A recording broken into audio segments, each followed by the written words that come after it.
Le point suivant, Francis, pour les travaux. Bonsoir. Il s'agit d'une convention qui permet à la ville de se faire payer par Orange des prestations qu'on fait pour lui dans le cadre de déploiement de la fibre et surtout de l'enfouissement du réseau de communication. Actuellement, rue Émile-Aymon et rue de Gallieni, on est en train d'enfouir le réseau. Donc le réseau aérien téléphonique est passé en souterrain. Pour cela, bon, bien sûr, il faut faire une tranchée, il faut mettre des fourreaux et il faut mettre du câblage. Bon, seul le câblage est remboursé par Orange, à condition qu'on signe avec lui une convention dont vous avez les 4 ou 5 pages qui racontent tout ce qu'il y a besoin de faire pour qu'on soit remboursé. Et bon, il y a une démarche importante pour 6 000 euros, mais on fait quand même la démarche. On va récupérer les 6 000 euros. C'est pour cette convention-là, pour le moment. Il y a la deuxième convention, si on peut faire dans la foulée, et puis on votera après séparément. Et c'est la même chose, mais sur l'autre voie, il faut faire une convention par voie. Merci Orange. Est-ce qu'il y a des questions? Alors, qui est pour? À l'unanimité, merci. Le point suivant, toujours toi, Francis. Alors, on vote le deuxième point, peut-être, parce que là, on a voté un point. Votons tout de suite le suivant, qui est pour? Merci. Ensuite, il s'agit, pour les 2 points qui suivent, de la même démarche qui consiste à ajuster les marchés en fonction des différentes prestations que nous voulons assurer par le prestataire qui a eu le marché. Il s'agit donc, pour le premier point, de...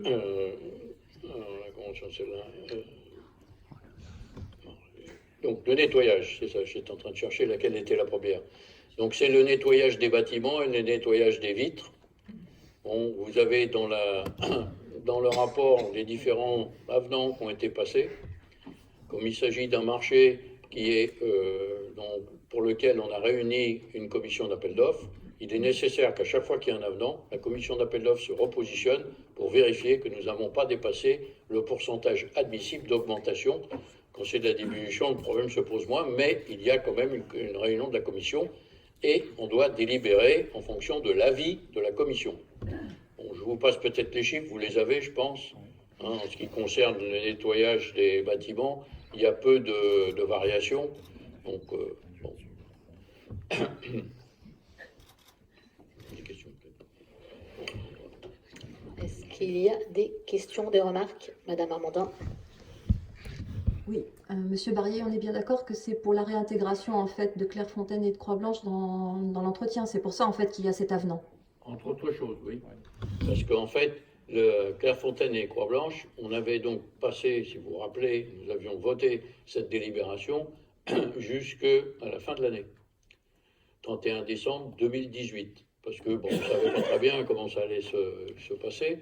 Là, on a prolongé de 6 mois jusqu'en juillet, sachant que peut-être il faudra reprolonger un peu, mais je dirais que si on prolonge au-delà de notre besoin, après c'est compliqué de demander aux prestataires de ne plus être payés alors qu'on a fait un avenant pour.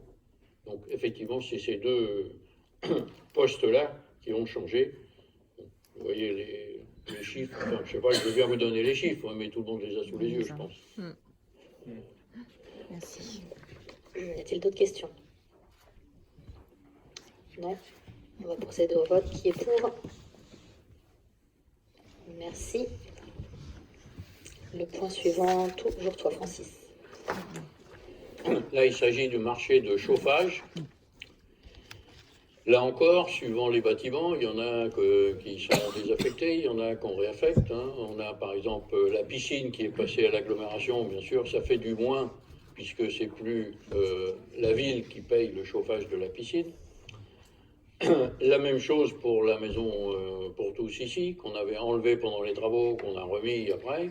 Donc toutes ces variations sont enregistrées et font l'objet d'un avenant qu'on fait périodiquement avec le prestataire, qui par ailleurs, il y a aussi des modifications sur les consommations, puisqu'il y a 3, je vous rappelle, 3 prestations de ce prestataire, 1 la fourniture d'énergie, 2 la maintenance, réparation de ce qui est en panne, etc. Et 3 des investissements lorsque le matériel est un peu ancien et qui nécessite de le changer plutôt que de l'entretenir avec des montants importants.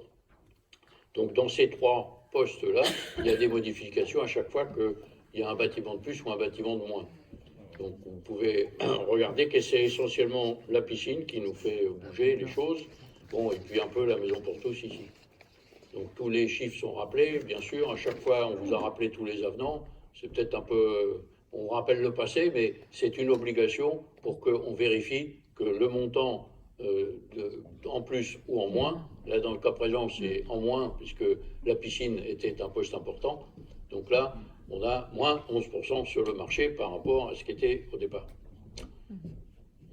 Des questions? Des questions? Merci. Qui est pour? Merci. Le point suivant concerne la famille Jeanne.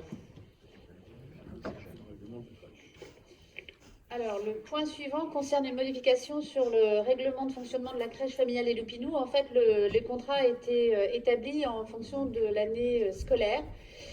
Et cela, on va le modifier, on va l'établir à partir de l'année civile, ce qui va nous permettre de faire une simplification administrative et on va s'aligner en fait sur la date que prend la CNAF et la prestation de service unique.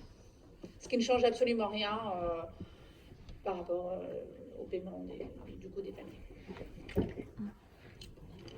Merci. Est-ce qu'il y a des questions? Non. Qui est pour? Merci. Le point suivant concerne donc l'environnement. Laurent, pour le point 10. Bonsoir à tous. Donc, ce point concerne l'agenda 21. L'objectif principal de l'agenda 21 est de favoriser un développement durable du territoire en s'appuyant sur ses atouts et en travaillant sur ses faiblesses. Un cadre de référence national a été défini pour la reconnaissance de la démarche de l'État. Il visait 5 finalités. La lutte contre le changement climatique, la préservation de la biodiversité, des milieux et des ressources, la cohésion sociale et la solidarité entre les territoires et les générations, l'épanouissement de tous les êtres humains, une dynamique de développement suivant des modes de production et de consommation responsables. Il s'agit d'un projet structurant pour le territoire et co-construit avec l'ensemble des acteurs locaux. La commune de Saint-Lô-la-Forêt, forte des actions qu'elle met déjà en place dans le cadre du développement durable, souhaite élaborer son agenda 21. L'objectif de cette démarche participative est de construire un projet de territoire communal où l'ensemble des politiques publiques articulées avec des actions privées et associatives en concertation avec l'ensemble des Saint-Loupiens favorisent un développement durable, équitable et solidaire, respectueux de l'environnement et économiquement efficace. Je rappelle que les éléments fondamentaux de la démarche sont la participation des acteurs, l'organisation du pilotage, la transversalité des approches, l'évaluation partagée, la stratégie d'amélioration continue. Dans ce but, il vous est proposé d'adopter les orientations définies ci-dessus et d'autoriser Madame le maire à mettre en œuvre la démarche d'élaboration de l'agenda 21 selon les modalités énoncées. Y a-t-il des questions? Une remarque. Oui. Simplement une remarque, on ne peut que vous féliciter effectivement de mettre cet agenda 21 en route, qui est réclamé quand même depuis déjà pas mal de temps. On espère qu'effectivement, sur la cohésion sociale, la préservation de la biodiversité, ça aura des impacts non négligeables dans les années à venir. Merci. Oui, monsieur de Bertrand. Oui. Bon, même remarque. Je pense qu'en effet, c'est une délibération importante. Ça arrive un peu tard, mais bon, il vaut mieux tard que jamais, comme on dit. En revanche, moi, j'ai une demande. On a une demande. C'est en page 2 de la délibération de pouvoir justement ajouter au 3e alinéa. Sa mission consistera à faire de Saint-Lô-la-Forêt une collectivité vertueuse, c'est très bien, mobiliser, sensibiliser aussi. Et là, définir et animer une démarche de concertation et de co-construction avec les acteurs du territoire et les Saint-Loupiens. Alors, je voudrais qu'on rajoute ça, si c'est possible. Pourquoi? Parce que dans la majorité des agendas 21 qui sont mis en œuvre et dans les démarches qui sont proposées, on se donne justement la possibilité d'associer au-delà des acteurs du territoire les habitants. En général, c'est l'occasion justement de faire aussi de la démocratie participative sur un sujet où il y a une sensibilité particulière. D'abord, c'est plus que dans l'air du temps, c'est aujourd'hui une nécessité impérieuse, mais surtout à Saint-Leu-la-Forêt, on est encore plus sensible qu'ailleurs. Donc ça serait dommage de passer à côté de ce moment-là et de ne pas en faire aussi un élément de concertation. Alors, je plaide parce que dans beaucoup d'agendas 21 de communes, on l'inscrit dans la délibération à ce moment-là. Ça veut dire... Parce que nous, on l'a mis un peu avant. Oui, mais justement, dans l'émission, c'est important. Et parce associative que en concertation avec l'ensemble des Saint-Loupiens. Voilà, mais Oui. du coup, le mettre là aussi, ça serait important parce que du coup, ça nous engage collectivement à se dire que cette démarche, elle sera co-construite, y compris avec les habitants. Voilà. Laurent? Alors, monsieur Bertrand, je suis complètement d'accord avec ce que vous dites.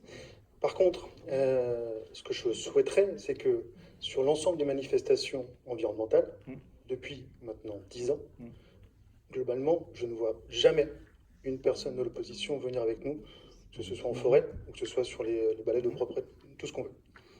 La dernière, qui était le 7 octobre, on ne voit strictement personne. Je suis d'accord, et au contraire, l'environnement, en tout cas, pour notre part, pour la majorité, c'est apolitique. Il n'y a aucune connotation politique dans ce qu'on fait au niveau environnemental. Donc, moi, je serais très heureux de vous voir associé en fait, à ces projets, bien heureux de ça. Maintenant, c'est pareil. Alors, vous n'êtes pas en commission parce que vous êtes séparés il y a quelques temps, mais en commission, il n'y avait strictement personne de l'opposition. Monsieur Malaquin s'était excusé parce qu'il ne pouvait pas être présent, il fait partie de l'opposition. De votre côté, non, en tout cas de votre côté-là, Monsieur Schumann est totalement absent. Donc moi, je veux bien débattre des sujets, il n'y a aucun souci, et bien au contraire. Maintenant, il faut que l'ensemble des acteurs de la ville, et je vous rejoins, travaillent sur le sujet environnemental et qu'on aille au bout des choses. Mais il faut absolument que tout le monde s'y mette. Discuter sur les réseaux sociaux, c'est une chose. Alors ça, sur les réseaux sociaux, les gens sont très forts. Par contre, quand il faut aller au charbon sur le terrain, il n'y a plus personne. Oui, vous pouvez répondre. Bon, c'est pas un élément de réponse, hein, mais en fait, je parlais des Saint-Loupiens et des habitants et de la concertation. J'ai bien compris que le sujet n'était pas C'est un le même. constat, effectivement, qui a, Voilà. qui a été fait. Tout le monde est d'accord sur l'agenda 21, puis vous en êtes a priori satisfait. Sauf qu'effectivement, Laurent fait bien de préciser que on fait les choses, on en parle depuis longtemps, sauf que effectivement, vous êtes particulièrement absent sur ce terrain, alors que a priori c'est un terrain sur lequel on pourrait s'entendre, et vous en êtes malheureusement absent. Donc c'était effectivement une remarque comme on peut en faire, hein. Mais par rapport à la vôtre, il n'y a pas de souci, on peut rajouter cette phrase en page 2 de la délib sans problème. Merci, c'est pour moi l'essentiel. Très bien. Le reste, c'est de la polémique. On va donc procéder au vote. Je suppose que tout le monde en est d'accord. Qui est pour? Merci. Le point 11, toujours toi, Laurent. Donc sur ce point, en fait, il s'agit de remplacer des bornes où l'on peut stocker en fait des vêtements que l'on souhaite donner à certaines associations. On s'était rendu compte qu'il y avait deux endroits en fait où les bornes étaient très mal gérées. Il s'agit de la borne située juste en face sur le parking en face de la piscine, et puis la borne située juste à côté du rond-point du Jubilé. Et en même temps, il y avait une borne qui ne faisait pas recette, c'était celle du stade, donc peut-être un peu trop lointaine pour l'ensemble des habitants. Et là, le but, c'est de reprendre en fait la société Le Relais, qui travaille déjà avec nous sur d'autres rues, comme elles sont notées, comme la rue de Chauvry, Pasteur, Naudière, etc. Voilà, donc le but, c'est d'avoir qu'une seule et même entreprise qui ramasse en fait les vêtements auprès des bornes. Oui, Madame Armandin. Oui, juste pour savoir comment sont décidés les emplacements des bornes. Est-ce que les riverains, par exemple, sont consultés ou des choses comme ça? Alors, il s'agit surtout des bornes qui sont posées là historiquement. On n'en a pas. Là, il s'agit juste de remplacement de l'existant. On n'a rien prévu. On a même supprimé une parce qu'en fait, bon, on va dire que la borne ne travaillait pas parce qu'elle ne recevait pas de vêtements. Et on est en train de voir aussi avec celle qui est sur du domaine privé, je précise comme il y a des gens qui s'en inquiètent aussi, de savoir sur la borne qui est à côté du Leader Price, au niveau du parking, et qui génère énormément de vêtements sur le sol au lieu d'être dans la benne. Voilà. Donc on a aussi un certain nombre de problèmes où certaines personnes vandalisent en fait ces bornes de collecte de vêtements. Mais sinon, on n'a rien changé. Voilà, c'est par rapport aux collectes qui existaient auparavant. Oui, mais ça aurait pu être l'occasion d'interpeller éventuellement des riverains pour voilà, avoir leur avis. Ouais, Quoi. et effectivement, c'est un travail qu'on peut mener ensemble sans aucun problème. Si vous avez des retours, je peux transmettre le sujet auprès du service environnement qui traite en fait le problème des bornes et le remonter et voir si c'est possible de voir avec la société Le Relais pour en positionner quelques-unes supplémentaires si nécessaire. Merci. On va procéder au vote. Qui est pour? Merci. Le point suivant concerne l'intercommunalité. Francis. Donc Valparaísis a pris en charge, enfin tout du moins il y a eu un transfert de compétences d'éclairage public qui nous a posé un petit peu quelques problèmes parce qu'on a transféré ça au 1er janvier 2018 et nous avions en cours une commande que malheureusement Valparaísis a eu un peu de mal à prendre en compte avec des retards et puis dus par le prestataire.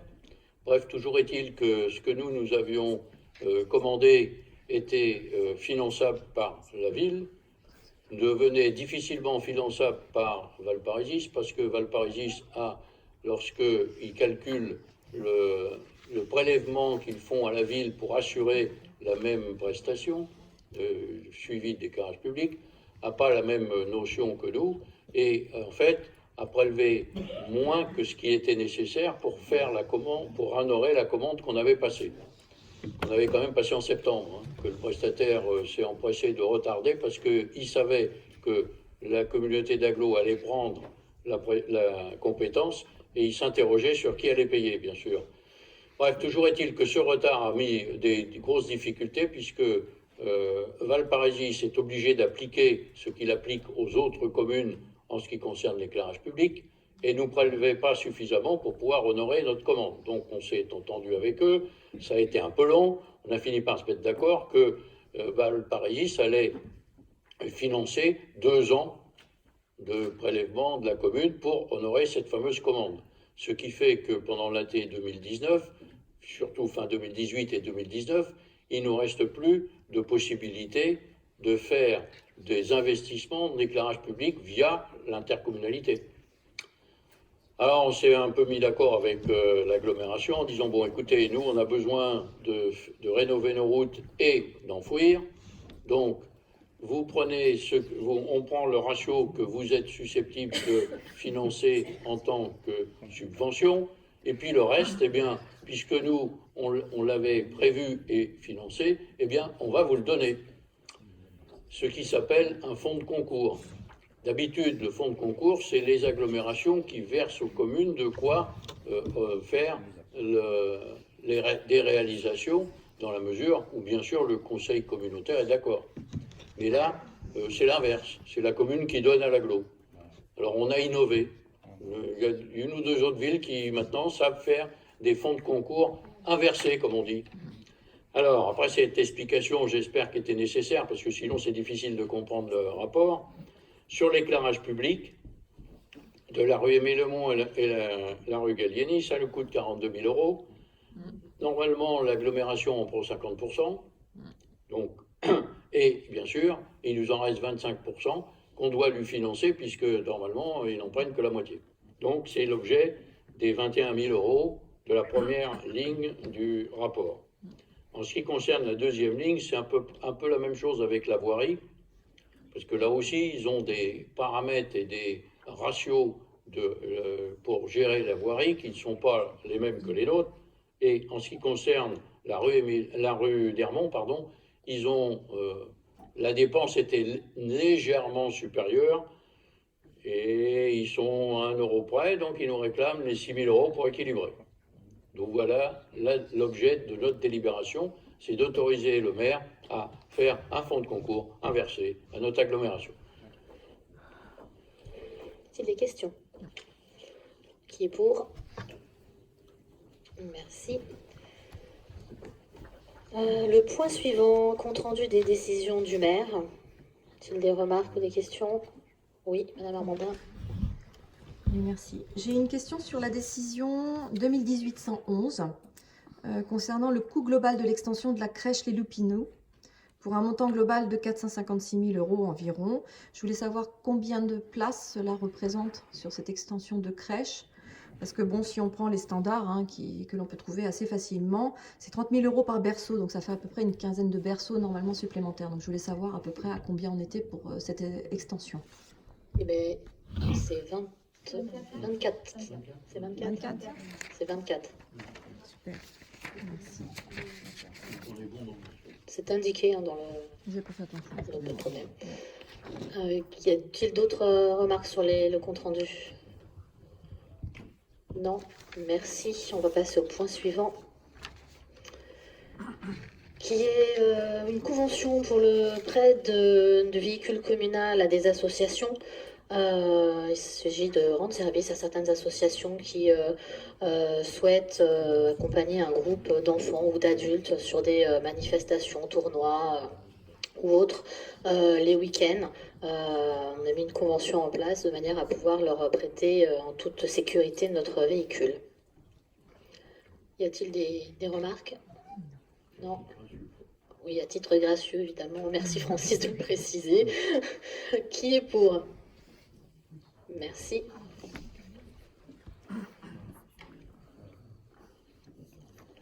Alors, le point suivant concerne les compositions des commissions municipales permanentes du fait du départ de Madame Armandin et de Madame Bach.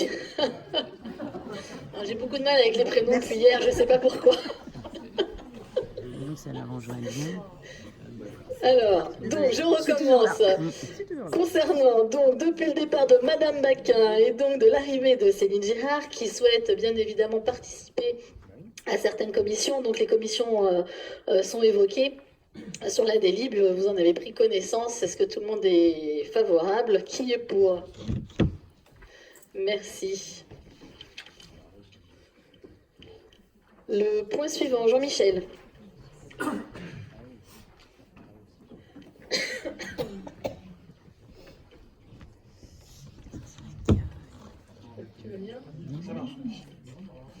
Bonsoir. Donc c'est une réitération de garantie d'emprunt. En effet, suite à la renégo de notre bailleur social Ephilis de leur prêt à la Caisse des dépôts, et comme la commune garantit les emprunts à nos bailleurs sociaux, on est obligé de repasser en conseil la garantie.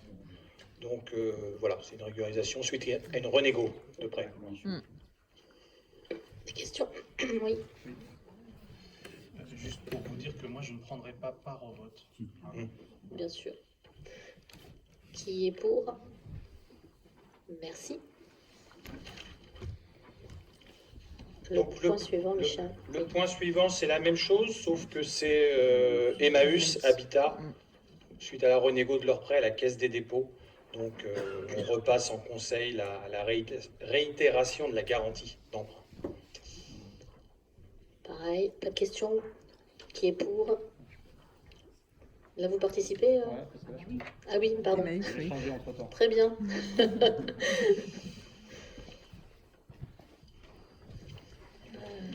Le point suivant, le point 18, c'est...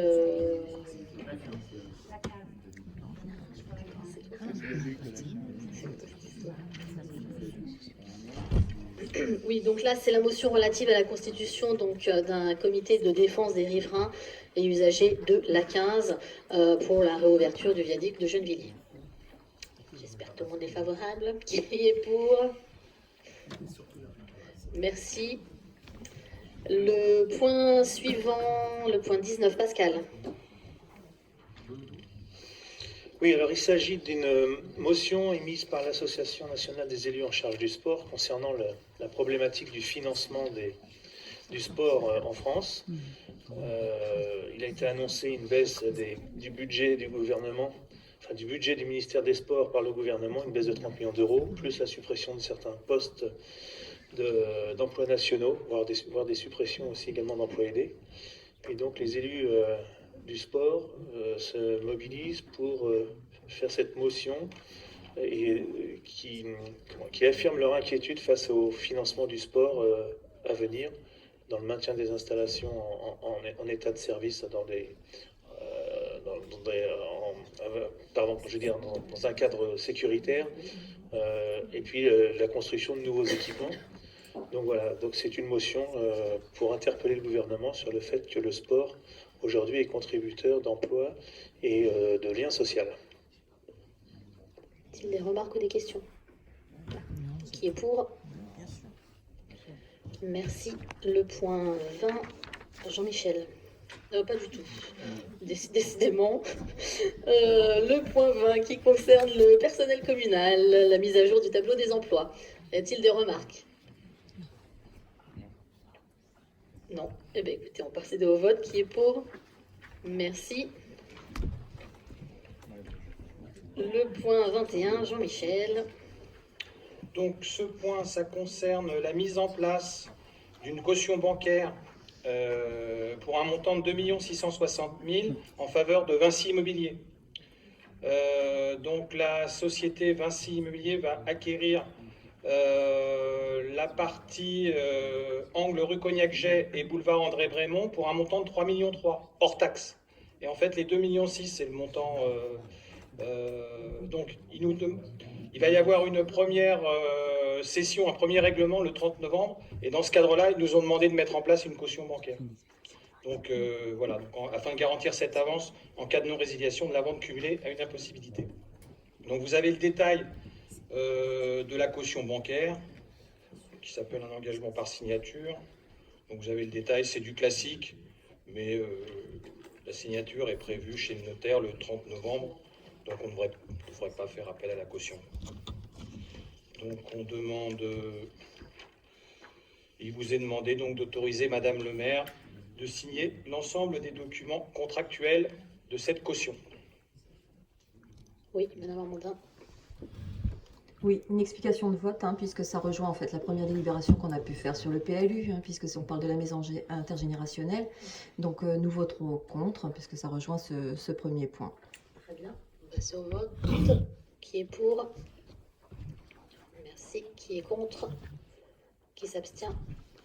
2. Merci. Le dernier point, le point 22. Alors. Bonsoir. Il s'agit de donner l'approbation et d'autoriser Madame le maire de signer la convention de partenariat 2018 du pôle ressources des musiciens amateurs du Parisis Nord. C'est une convention qu'on signe en fait annuellement puisque le programme existe depuis plus d'une dizaine d'années. Donc, le conseil départemental autour de 4 villes du Val d'Oise qui sont Aubonne, Le Plessis-Bouchard, Taverny et Saint-Leu-la-Forêt. Donc, aide à la réalisation de stages et de concerts pour nos musiciens de premier, deuxième et troisième cycle. Donc, il s'agit d'une convention pour laquelle la participation financière de chacune des villes s'élève à 700 €. Des questions, des remarques? Non. Procéder au vote. Qui est pour? Merci. Écoutez, on en a fini pour ce soir. Je vous remercie et vous souhaite une bonne soirée. Je peux poser une question? Non. Ah bon? Les questions, comme il fallait les poser... Il y a marqué informations diverses, donc je me disais que peut-être que je pourrais vous poser une ou deux questions. C'est pas pour une réponse immédiate. Une question qui concerne les cours du jour? Une question qui concerne... Non, effectivement. Alors, merci, bonne soirée. Au revoir. Mais c'est pas grave, on la posera sur le site.